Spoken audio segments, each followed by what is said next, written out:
Hello, my name is Jeff Harrison. I am a Jesuit priest at St. John's College. This is from the Gospel according to John. Jesus said to the disciples, "I have much more to tell you, but you cannot bear it now. When he comes, the Spirit of truth will guide you to all truth.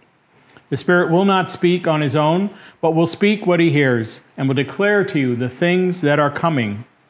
He will glorify me, because he will take from what is mine and declare it to you. Everything that the Father has is mine. For this reason I told you that he will take from what is mine and declare it to you." The Gospel of the Lord. So at this part of the Gospel of John, Jesus is preparing the disciples for what is to come, the crucifixion, the resurrection, and as we are close to celebrating now, the ascension, when Jesus will no longer be physically present. But he wants to reassure the disciples that God will still be there. And so he introduces this new understanding, this Spirit of truth that will be with them. And it's important that we hear the them part. One of the limitations of the English language is when I say you, I could mean one person, or I could mean many people. In Spanish, we don't have to worry. Usted, ustedes, we see the difference. Well, in this case, Jesus is speaking to the plural you, which is why we have to be careful when one person says, "The Spirit has spoken to me and I know all truth." So wait a minute. You heard something. What did this one hear? What did this one hear? What did this one hear?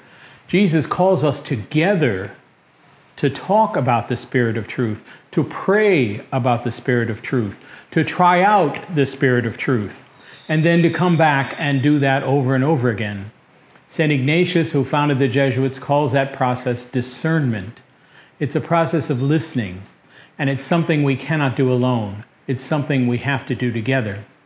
We also have to be aware that Jesus says the Spirit will guide you.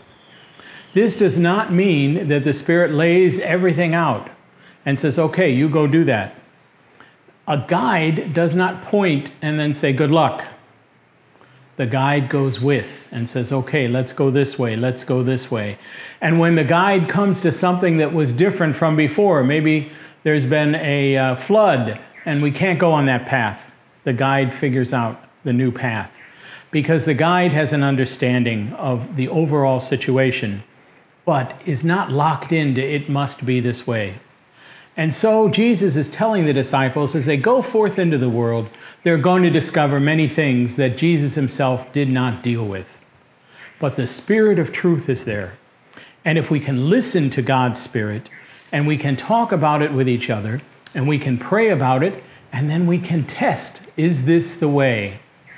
Many times when there's a flood and I've been in a vehicle, we put a stone next to where the edge of the flood is, so we can tell if the water is coming up or going down. If the stone gets wet, we say, the water is coming up. We have to find another way. If the stone is farther away from the water, we say, the water is going down. We can wait and cross here soon. And so that is the Spirit. It does not say, you must do this, you must do this. The Spirit says, listen and test and try and pray and talk to each other. Jesus also indicates that not everything comes at once. He tells his disciples, there are things you're not ready for. Well, there are things in our own lives we're not ready for, but we get ready. We do the preparation so that when God is ready to show us the way, we can see it. And we don't ask for the whole plan. When I was in Africa, I often heard a saying, God made the world round so we couldn't see too far ahead. Because if I can, maybe I wouldn't go. I would be too afraid. But God says, no, go a little bit. Then we see a little more and a little more. And always the Spirit is with us. But we have to connect to that Spirit. And it's not something I can ever do alone. It's something we must do together, and not once and for all. We come back and we test again, and we listen again, and we pray again.